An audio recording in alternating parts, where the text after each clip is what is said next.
Masalah bagian akhir, saudara.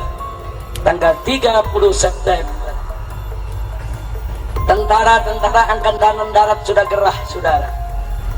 Gerah dengan PKI, jenderal-jenderal gerah. Kenapa jenderal-jenderal gerah? Karena banyak kolonel direkrut PKI, karena banyak prajurit direkrut PKI, saudara. Ini jenderal semua gerah.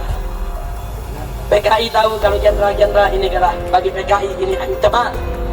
Akhirnya tanggal 30 September pagi, Gerbani Gerakan Wanita Indonesia milik PKI dan Pemuda Rakyat milik PKI demo besar-besaran di Jakarta.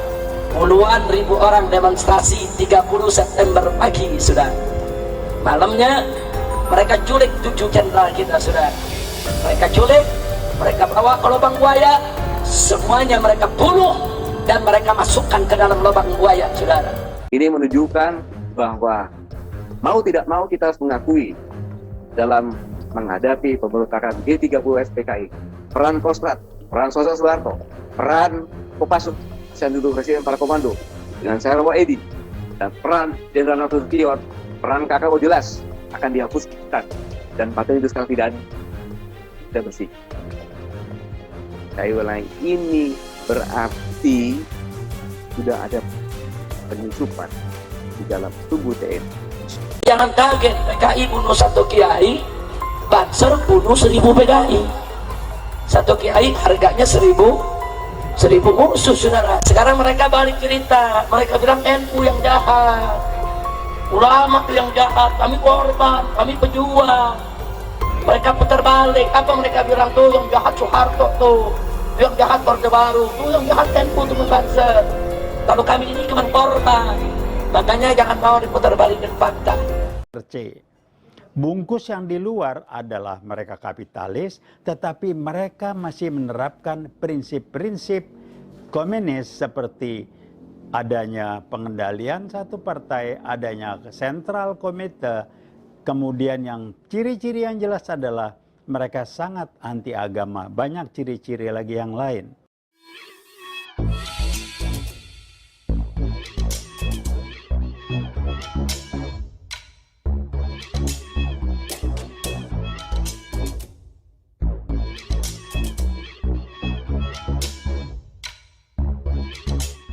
Tonton video ini sampai selesai agar Anda tidak gagal paham.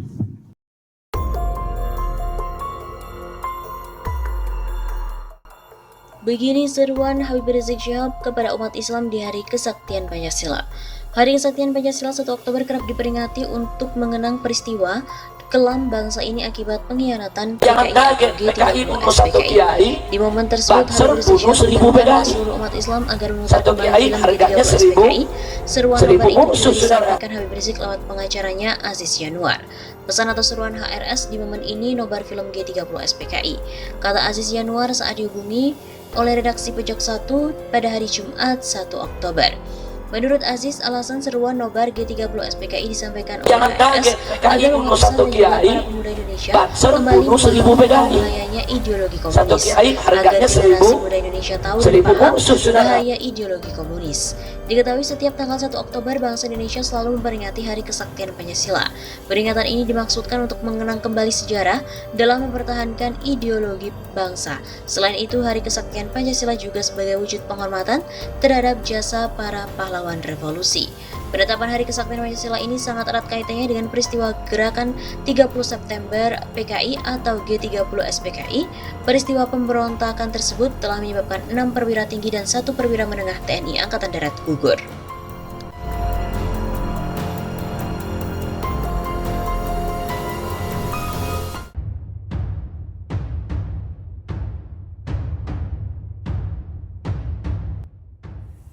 Dosen senior UI mengungkap banyak pejabat yang mendukung komunis gaya baru. Banyak pejabat di Indonesia mendukung komunis gaya baru, di mana mengadopsi Partai Komunis Cina atau PKC, di mana secara ideologi komunis tetapi menjalankan ekonomi secara kapitalis. Suka tidak suka, mengaku atau tidak mengaku, banyak pejabat yang mendukung komunis gaya baru. Aneh bin ajaib, saya memaparkan hasil riset PKI gaya baru dimaki salah satu menteri. Kata dosen senior Universitas Indonesia UI, Taufik Bahaudin di channel YouTube UI Watch berjudul, "Jelas, semua menjurus bangkitnya komunis gaya baru." Taufik Bahaudin mengatakan keberadaan komunis Gaya Baru di Indonesia berdasarkan hasil riset mahasiswa untuk mengambil gelar doktor di UI. Komunis Gaya Baru ditampilkan olahan PKC, bungkusan di luar kapitalis tapi masih komunis seperti pengendalian satu partai, ada center komite. Ciri yang jelas adalah mereka sangat anti agama. PKI Gaya Baru berorientasi ke PKC, jelas Direktur Center Pengembangan Talenta dan Brandware UI ini. Menurut Taufik lagi, komunis Gaya Baru yang bergerak terus dan menyusup lembaga-lembaga pemerintahan, parpol dan sebagainya, tidak tampil langsung dengan menggunakan kepanjangan tangan melalui buzzer. Komunis Gaya Baru menyusup ke ormas-ormas Islam. Ciri-ciri yang harus disadari bahwa menjadi musuh besar PKI itu umat Islam dan harus dihancurkan, diperlemah dan diadu domba. Kedua, TNI diperlemah. Jadi yang menjadi kepanjangan tangan strategi komunis Gaya Baru kita sangat mudah mengidentifikasikan dengan cara menjelekkan Islam atau Islamofobia. Papar Taufik Bahaudin. Selain itu, terdapat dugaan kebangkitan komunis Gaya Baru melalui BPIP. Ada dugaan komunis Gaya Baru. Kebangkitan tersebut di Indonesia melalui Badan Ideologi Pembinaan Pancasila atau BPIP. Dugaan membangkitkan komunis Gaya Baru melalui BPIP ini muncul. Begitu kata dosen senior Universitas Indonesia, UI, Taufik Bahaudin melalui channel YouTube UI Watch berjudulkan jelas, semua menjurus bangkitnya komunis Gaya Baru. Taufik menuding ada dugaan kebangkitan komunis Gaya Baru melalui BPIP berdasarkan lomba penulisan yang diadakan oleh lembaga negara tersebut yang terkesan mengadu domba dan menuding Islam tidak nasionalis. Saya sendiri Direktur Center Pengembangan Talenta dan Brandware Universitas Indonesia mengirimkan surat resmi ke BPIP bahwa Pancasila, falsafah dan dasar negara. BPIP seolah menjadi center komite di Partai Komunis Cina dan didasarkan riset masuk ke PDIP dan Parpol untuk mengendalikannya.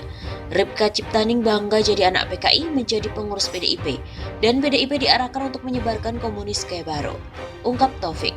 Taufik juga mengingatkan umat Islam serta TNI menjadi penghalang kebangkitan komunis Gaya Baru ini. Umat Islam harus dihancurkan, diperlemah dan diadu domba. Kemudian TNI diperlemah. Jadi yang menjadi kepanjangan tangan strategi komunis Gaya Baru, kita sangat mudah mengidentikan dengan menjelekkan Islam atau Islamofobia. Ia juga mengatakan ciri komunis muncul ke publik jika mendapatkan dukungan pemerintahan yang ada. Terkait dugaan Taufik Bahaudin, Redaksi Suara Nasional juga mencoba menghubungi Kepala BPIP, Profesor Yudian Wahyudi. Namun sampai saat ini, tulisan tersebut juga belum ada jawaban dari yang bersangkutan.